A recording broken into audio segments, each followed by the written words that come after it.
Bueno, vamos a comenzar con el tema de las características anatómicas y morfológicas y las relaciones de oclusión y antagonismo del primer molar superior. Bueno, primeramente en este lado, en el lado derecho de la diapositiva, tenemos una arcada superior, ¿sí? Y la vamos a ubicar, vamos a partir de la línea media, ¿sí? Para poder ubicar a los dientes y a las caras de los dientes, propiamente dicho. Es así que todo lo que se acerca a esta línea media se va a denominar mesial. Todo lo que se aleja de la línea media se denomina distal. Lo que va hacia el vestíbulo de la cavidad oral, ¿sí? Se denomina vestibular. Y todo lo que va hacia el paladar se va a denominar palatina o lingual. Es así que ubicamos al primer molar superior, que tanto el primer molar superior derecho como el primer molar superior izquierdo. Ahora bien, este primer molar tiene la forma cúbica, es decir, tiene 6 caras. 4 caras son una mesial, que es la cara mesial, una cara hacia distal, es la cara distal, una cara hacia vestibular, es la cara vestibular, y una cara hacia palatino o lingual, que es la cara palatina. ¿Sí? También tenemos otra cara, ¿no es cierto?, que es la porción cervical en donde termina la corona del primer molar superior y comienza la raíz de este diente. Y la cara oclusal. La cara oclusal tiene forma de es forma romboide y como vemos presenta bastantes eminencias, surcos, depresiones, crestas que se van a estudiar a detalle, ¿ya? Entonces, aquí tenemos la cara oclusal del primer molar superior derecho y del primer molar superior izquierdo. Como les mencionaba, esta cara presenta eminencias, ¿no? Que son, de acuerdo a la ubicación, va a tomar su nombre, ¿sí? Ya lo hemos aquí puesto, ¿no? Ubicado vestibular hacia adelante, palatino hacia atrás, mesial y distal. Es así que esta primera eminencia, ¿sí?, que se va a estar hacia vestibular, hacia adelante y hacia mesial, ¿no es cierto?, se va a denominar cúspide mesiovestibular. Y como se ve, es una cúspide, es una eminencia que tiene una base que es de forma cuadrangular, como se puede observar aquí. Esta cúspide mesiovestibular presenta paredes que se denominan vertientes, ¿sí? Tiene 4 vertientes, 1, 2, 3 y 4. 2 vertientes hacia el lado oclusal y 2 vertientes libres. Y la unión de las vertientes va a formar lo que se denomina aristas, ¿ya? Luego pasamos hacia vestibular mismo, hacia la parte vestibular, pero hacia distal se encuentra esta otra eminencia que se denomina cúspide distovestibular, ¿sí? Igualmente vemos la forma, ¿no es cierto? Es una forma, la base, ¿no? La eminencia tiene una base de forma cuadrangular y tiene sus 4 paredes o vertientes que unen y forman sus 4 aristas, ¿sí? Estas son las cúspides vestibulares. Son importantes porque son bastante altas, ¿no? Y estas cúspides se denominan cúspides cortadoras. Luego vamos hacia las cúspides que están hacia la parte posterior, hacia palatino, ¿sí? Entonces vemos aquí esta pequeña cúspide que está hacia palatino y hacia la parte distal, ¿sí? Es la cúspide distopalatina, la cual tiene es una base redondeada, como podemos observar, ¿sí? Y luego, igual hacia palatino, hacia la parte mesial, tenemos otra cúspide que vemos con una forma triangular, es la cúspide mesiopalatina, ¿sí? Que igualmente tiene sus facetas, 3 facetas, ¿sí? Y 3 aristas. ¿Qué es importante aquí? Recordamos que en la cúspide mesiopalatina, ¿sí?, en un 80% de los casos se va a ubicar lo que es el otra eminencia, que se denomina tubérculo de Carabel, ¿sí? En un 80% de los casos se va a presentar aquí, en la cúspide mesiopalatina.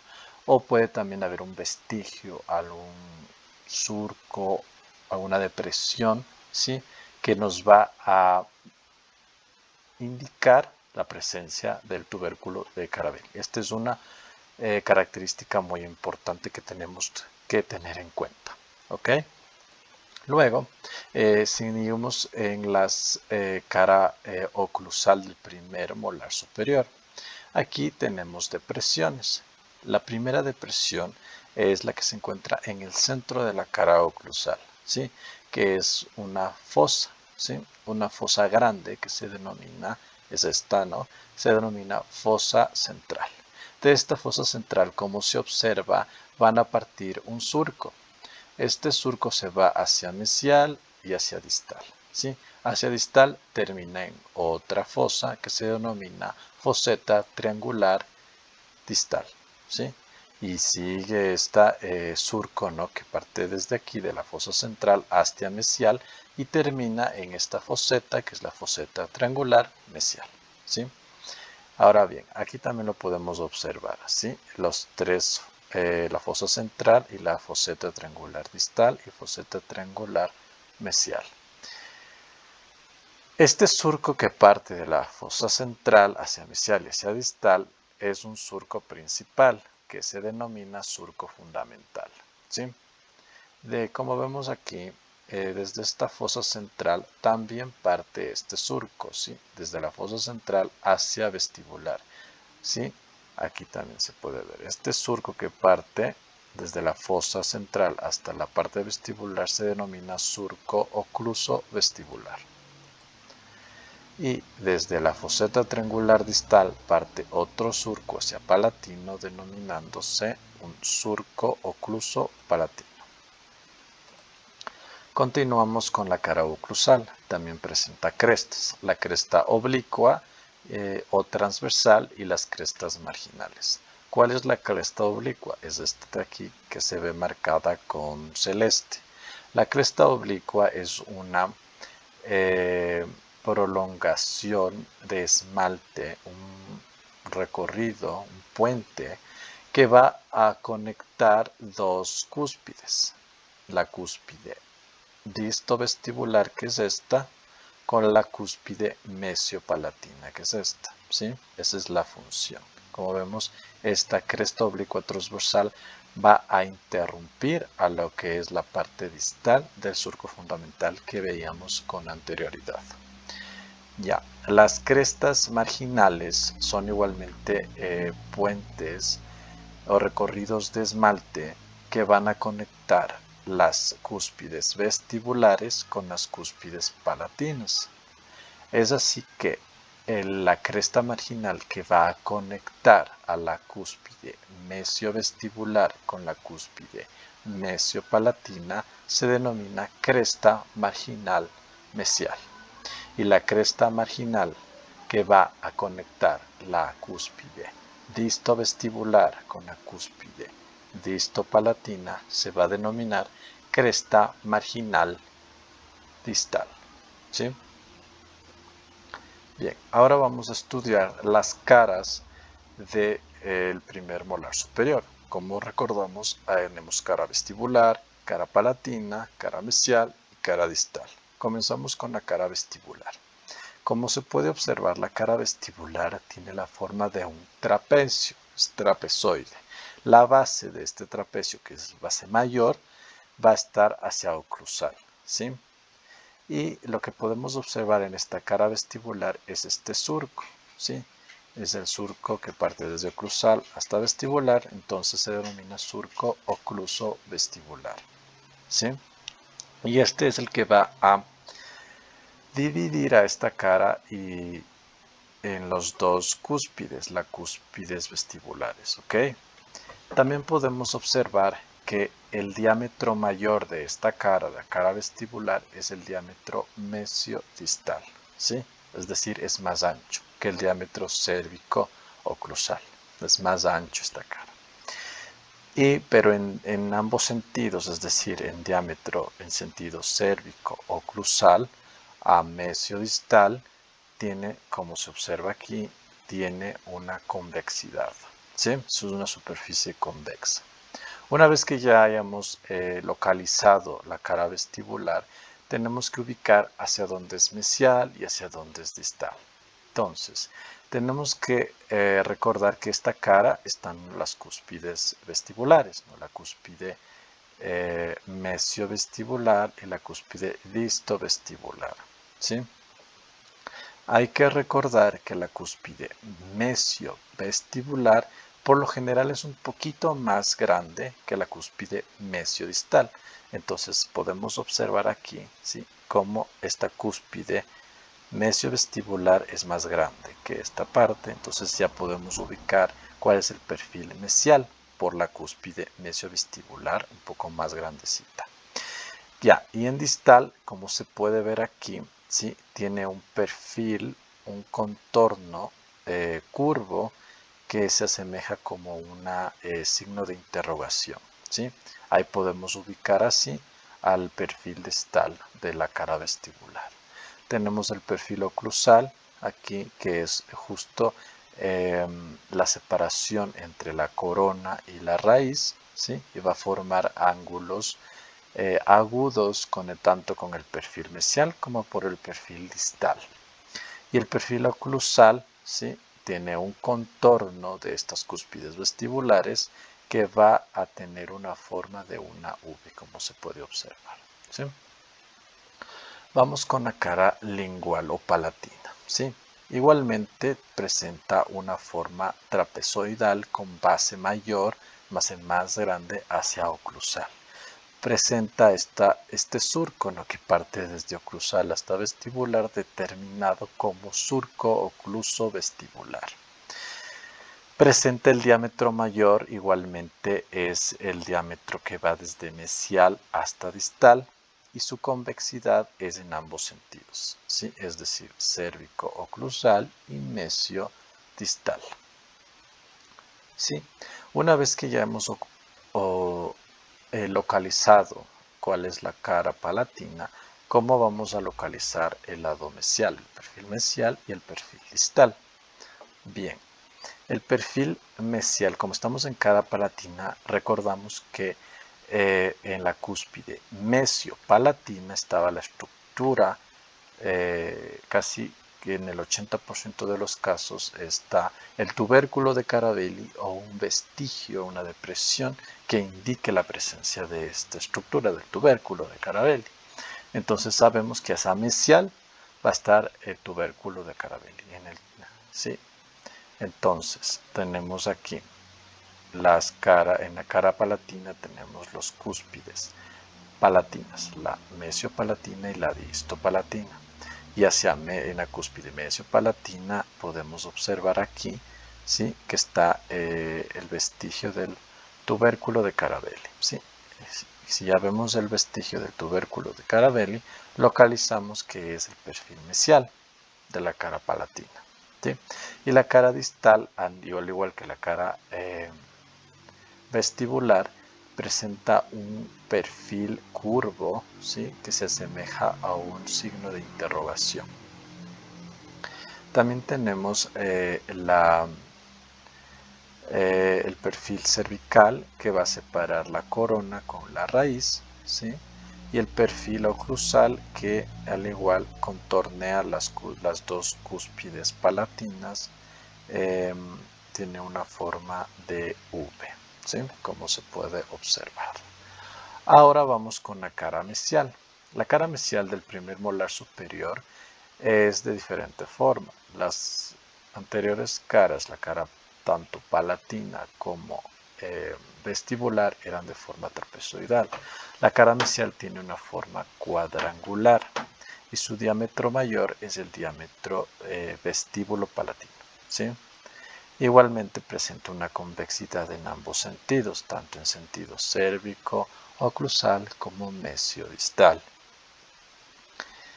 Y es muy importante, aquí podemos observar que la cara mesial es la que va a haber contacto con la cara distal del segundo premolar superior. Y aquí en esta zona marcada un poco más negro es la zona de contacto que va a tener, ¿no es cierto?, esta cara mesial del primer molar con la cara distal del segundo premolar superior.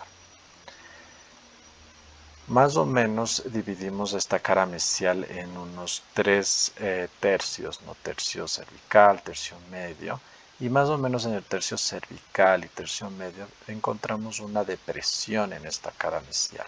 Esta depresión, sí, aquí es donde se va a alojar la papila gingival de la encía, ¿no? Eso es lo característico de esta cara mesial. Una vez que hemos localizado la cara mesial, vamos a localizar el perfil vestibular y el perfil palatino, ¿sí? Bien, ahora la cara, recordamos siempre, en la cúspide mesio-palatina va a encontrarse la mayoría de los casos el tubérculo de Carabelli o un vestigio, una depresión de este tubérculo. Entonces, hacia palatino es el tubérculo mesio-palatino, donde está la cúspide mesio-palatina, donde se encuentra el tubérculo de Carabelli. Entonces, si vemos el vestigio como es aquí, ¿sí?, o tubérculo, el perfil del tubérculo, sabemos que ahí es el perfil palatino, ¿sí?, de esta cara mesial. La cara vestibular pues es un poco más, no tan curva. También tenemos el perfil cervical, ¿no es cierto?, que separa la corona con la raíz y que va a formar unos ángulos agudos tanto con el perfil palatino como con el perfil vestibular. Y el perfil oclusal, recordemos que en oclusal hacia mesial se encuentra el cresta marginal distal. Entonces el contorno de este perfil oclusal de la cara mesial va a ser en forma de una V, ¿ya? Luego tenemos la cara distal. La cara distal tiene una forma trapezoidal, pero a diferencia de las caras anteriores, que era la cara tanto palatina como vestibular, este trapecio, la cara distal tiene forma de un trapecio, pero con su base, la base más ancha, hacia cervical. Presenta igualmente una convexidad en ambos sentidos, tanto cérvico-oclusal como mesio-distal, ¿sí? Y al igual que la cara mesial va a presentar la zona de contacto, pero con acá la zona de contacto con el otro diente. Pero esta cara distal va a tener una zona de contacto con la cara mesial del segundo molar superior, ¿sí? Igualmente, más o menos en el tercio cervical y medio de esta cara distal va a haber una depresión que alojará a la papila gingival, ¿sí? Eso es bastante parecido a la cara mesial, solo que la cara distal es un poco más convexa que la cara mesial, ¿sí? Una vez que hemos localizado la cara distal, vamos a diferenciar su perfil, tanto vestibular como palatino. El perfil son perfiles un poco curvos, ¿sí?, no tienen mayor diferencia. Y podemos observar también como en todas las caras el perfil cervical, ¿sí?, que forman ángulos agudos tanto con los perfiles palatino como vestibular. Y el perfil oclusal, recordemos que en la cara distal se encuentra también la cresta marginal distal. Entonces en este perfil, el perfil oclusal, se encontrará, debido a la cresta marginal distal, se encontrará un contorno en forma de V, ¿sí? Ya, habiendo dicho esto, las relaciones del antagonistas del primer molar superior. El primer molar superior, sí, es muy importante, ya que va a dar la guía de la oclusión. Es el que sale más o menos a los 6 años y es el que va a indicar cuál va a ser el sentido y la ubicación de los dientes que van a salir en su parte anterior, como son los premolares, en su parte posterior, como son los segundos y terceros molares. Es así que este contacto del primer molar superior con el primer molar inferior va a determinar la clase de oclusión. La primera clase, que es como la clase normal, es la clase de Angle 1. ¿sí? Este es cuando van a hacer contacto la primer molar superior con el primer molar inferior. Entonces vamos a ir estudiando las relaciones. ¿Qué estructuras van a tener contacto en oclusión del primer molar superior con el primer molar inferior? El primer molar superior, ¿sí? Primero tenemos la cúspide mesio vestibular, que es esta, ¿no es cierto? Va a tener contacto, el vértice de esta cúspide mesio vestibular va a tener contacto con el surco mesio vestibular o surco ocluso vestibular del primer molar inferior, como se observa aquí. ¿Ya? Segundo, la cúspide distovestibular, que es esta del primer molar superior, va a tener contacto, el vértice de esta cúspide distovestibular va a tener contacto con el surco distovestibular del primer molar inferior. ¿sí? Es muy importante este contacto que va a permitir los movimientos de lateralidad. ¿ya? Ya, aquí ya estamos las cúspides vestibulares. Vamos a las cúspides palatinas. Aquí tenemos la cúspide mesiopalatina porque aquí está el tubérculo de Carabelli. ¿sí? Entonces esta cúspide mesiopalatina va a tener contacto su vértice ¿sí? con la fosa central del primer molar inferior. Aquí. ¿sí? Este contacto de vértice con fosa se denomina tripodismo. Y después también tenemos el otro cúspide palatina, ¿no? que se vería por palatino, estaría la cúspide distopalatina, ¿sí? hacia palatino.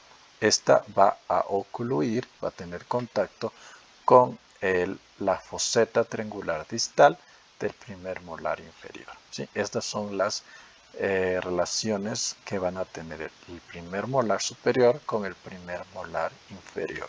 ¿sí? También, de acuerdo a esta ubicación, pueden dar la ubicación de estas estructuras, dar lugar a las otras clases de angle. La clase de angle 2 y la clase de angle 3. La clase de angle 1 es cuando aquí tenemos el primer molar superior y como recordamos la cúspide mesiovestibular ya no está en contacto con el surco ocluso o mesiovestibular del primer molar inferior. ¿sí? Más bien este surco se encuentra más hacia atrás, más hacia distal.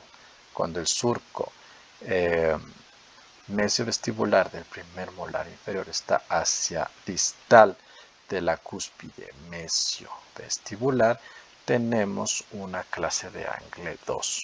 La clase de angle 3 es cuando, miren aquí, esta cúspide mesiovestibular del primer molar inferior no tiene ningún contacto con el surco mesiovestibular. ¿sí? Es decir, que este surco mesiovestibular está hacia adelante, más hacia mesial. ¿sí? Cuando tenemos esta relación, se encuentra una clase de angle 3. ¿sí? Y pues eso ha sido todo en relación a la morfología, anatomía y relación de la primer molar superior.